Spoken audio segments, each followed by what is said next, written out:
నమస్తే. సంజీవ్ జగత్కి స్వాగతం. Farm house నిర్మాణం అనేది ఒక కళ. దాన్ని సాకారం చేసుకోవడం కోసం నేను చేస్తున్న ప్రయత్నంలో ఇది ఒక అడుగు. నా బంధువు సుమన్ వాళ్ళ బ్రదర్ ఎన్ఆర్ఐ పేరు రాకేష్. తను కడుతున్నటువంటి ఫామ్ హౌస్ నిర్మాణాన్ని చూడడం కోసం మేము ఏ విధంగా కట్టాలనే ఆలోచనలో ఉన్నందువల్ల దాన్ని ఒకసారి చూద్దామని చెప్పేసి మొత్తం కుటుంబంతో సహా వెళ్ళాం. అక్కడ ఫామ్ హౌస్ నిర్మాణమే కాదు, servant quarter, cow shed, swimming pool కూడా కట్టారని చెప్పేసి తెలిసి చూడడానికి వెళ్ళాం. ఫామ్ హౌస్ చాలా విశాలంగా కట్టాడు. ఇంకా కడుతూనే ఉన్నాడు, పూర్తి కాలేదు. మేము దీన్ని మోడల్గా వెళ్ళాం. పై కప్పు అవన్నీ పూర్తయినాయి. దాన్ని ఫిల్అప్ చేయాల్సింది ఉంది, ఇంకా ఫ్లోరింగ్ ఉంది, ఇంకా నిర్మాణంలో చాలా చేయాల్సి ఉంది. ఇప్పటికే ఒక షేప్ అయితే వచ్చింది. ఈ స్లాట్ ఏదైతే ఉందో కిచెన్ స్లాటు, ఇది మాస్టర్ బెడ్రూమ్. చాలా విశాలంగా 12/14 తీసుకున్నాడు. ఇది 24/30 విడ్త్ అనేది చెప్పడం జరిగింది. మంచి క్రాస్ వెంటిలేషన్ ఇచ్చారు, బాగుంది. ఈ రూమ్ విశాలం చూస్తే పైన ఎట్లా చేస్తారనేది, ఫాల్ సీలింగ్ చేస్తారా లేదా అనేది తెలీదు. ఇది కిచెన్ స్లాట్ ఇదన్నమాట. ఈ కిచెన్ నుంచి మళ్ళీ బయటికి ఒక వే కూడా ఇచ్చాడు. వే నుంచి మళ్ళీ ఫామ్కి వెళ్ళచ్చు. అది కనబడుతున్నది shed, cow shed, servant quarters కూడా. ఇక హాల్ అయితే తన అభిరుచి మేరకు చాలా విశాలంగా కట్టాడు. ఎంతమంది వచ్చినా బెడ్రూమ్ కాకుండా ఇక్కడ కూడా వేసుకొని పడుకోవచ్చు, పడకలు, లేదా పార్టీలు కానీ ఏదైనా ఈవెంట్స్ కానీ చేసుకోవచ్చు. అటాచ్డ్ బాత్రూమ్ ఇవ్వకుండా బయటకు ఇచ్చాడు కదా, వాళ్ళ అభిరుచి మేరకు. అది ఫామ్ హౌస్లలో బయటకి ఇవ్వడం అనేది కరెక్టా కాదా అని చెప్పేసి కొంతమంది అంటుంటారు. ఎందుకంటే రాత్రి అని చేస్తారు. కాకపోతే ఇది అడవిలో లేదు, ఫాము తోట ఊరికి దగ్గరగానే ఉంది.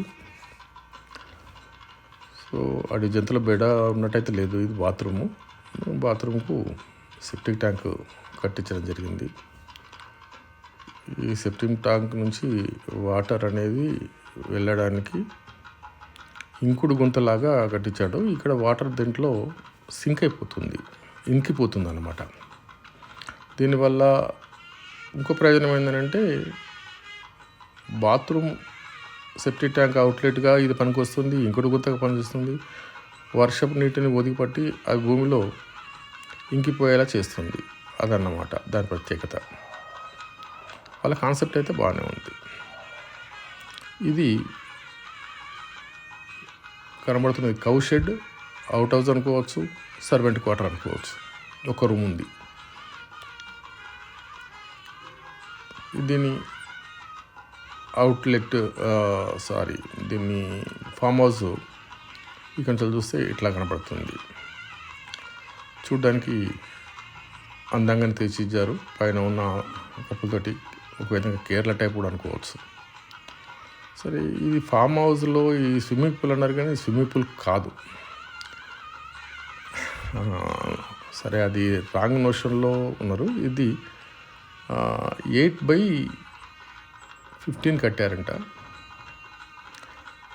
8/15 స్విమ్మింగ్ పూల్ కూడా కాదు, ఇది వాటర్ ప్రిజర్వ్ చేయడానికి పనికొస్తుంది. కాకపోతే పిల్లలకి స్విమ్మింగ్ చేయడానికి అనుకూలంగా ఉంటుందని వాళ్ళు అనుకున్నారు, కానీ 8/15 తప్పైపోయిందని చెప్పేసి చెప్తున్నారు. సో కట్టుకోవాలనుకుంటే దాన్ని 12/20 అన్న చేసుకోవాలి, లేదా 24. ఇది కౌ షెడ్ ఆల్రెడీ కౌలు ఉన్నారంట. ఇది సరెంట్ క్వార్టర్ అనుకోవచ్చు, స్టోర్ రూమ్ అనుకోవచ్చు, అవుట్ హౌస్ అనుకోవచ్చు, ఏదన్నా అనుకోవచ్చు. ఇక్కడ ఇది ఫామ్ హౌస్ రూపంలో కాకుండా రేపు ఫ్యూచర్లో అగ్రి బేస్డ్ ఎంటర్ప్రైజ్ చేయాలన్న ఉద్దేశంతో ఆ ఎన్ఆర్ఐ రాకేష్ ఉన్నట్టు తెలిసింది. చెట్లు కూడా బాగా ముదిరిపోయిన మామిడి చెట్లు, బహుశా 25-30 ఇయర్స్ కూడా కావచ్చు. వాటిని పెద్దగా బాగోగులు చూసుకున్న దాఖలాలు అయితే కనబడతలేవు. ఎందుకంటే ఇది ఇటీవలనే తీసుకున్నాడు ఆ అబ్బాయి, అదే చెప్తున్నాడు మా సుమన్. ఫలసాయం కూడా పెద్దగా లేదు, చెట్లు కూడా పెద్దవి. వీటన్నిటిని తీసేసి వాటి స్థానంలో మళ్ళీ కొత్తగా గార్డెనింగ్ చేయాలనేది ఆలోచన. బోరింగ్ కూడా వేశారు. 600 అడుగులో నీటి ఎద్దడి ఉన్న ప్రాంతం అయినప్పటికీ కూడా మంచి వాటర్ పడిందని చెప్పేసి చెప్పాడు సుమాన్. ఇది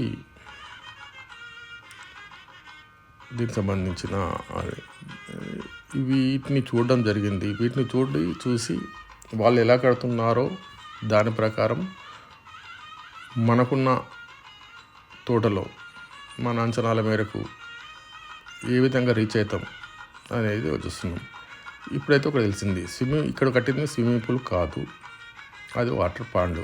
మనం కట్టుకోవాలనుకుంటే వాటర్ పాండ్ లాగానే కట్టుకోవాలి, కాకపోతే కనీసం 12 విడ్త్ 24 పొడవు, ఈ విధంగా కట్టుకుంటే అది వాటర్ పాండ్గా మనకు వస్తుంది, స్విమ్మింగ్ పూల్గా పిల్లలకి స్విమ్మింగ్ పూల్గా మనకు వస్తుంది. వాటిని ఏ విధంగా టైల్స్ తాపడం చేస్తే, ఇంకా బ్లూ టైల్స్ చేస్తే ఇంకా అందంగా ఉంటుంది. ఈ అవుట్ హౌస్ ఏదైతే షెడ్ ఉందో అది కూడా బాగానే ఉంది. ఈ రకంగా కట్టుకోవడం అనేది మంచిదే, కాకపోతే బడ్జెట్ చూసుకోవాలి. ఈ ఫామ్ హౌస్కు ఆయన ముందు రేకులు కూడా వేశాడు, బాగుంది. సో ఇవన్నీ చూసి చాలా నిర్మాణంలో ఉన్న మెలకువలు తెలుసుకొని బయటికి రావడం జరిగింది. ఈ వీడియో చూసి మీరు ఏమైనా సలహాలు ఇస్తే ఇవ్వండి. సంజీవ్ జగతి ఛానల్ని తప్పనిసరిగా సబ్స్క్రైబ్ చేయండి. ఈ వీడియోను లైక్ చేయండి, షేర్ చేయండి, ప్రోత్సహించండి. అలాగే అన్ని ఛానల్స్ కన్నా ఈ ఛానల్ను ఒక విశ్రాంత ఉద్యోగం నేను చేస్తున్నాను కాబట్టి ప్రోత్సహించడం అనేది అవసరం. నేను సీనియర్ యూత్ అని చెప్పుకుంటున్నాను. Please subscribe Sanjeev Jagati YouTube channel for senior youth. నమస్తే, మీ సంజీవ్ సైనింగ్ అవుట్. నమస్తే.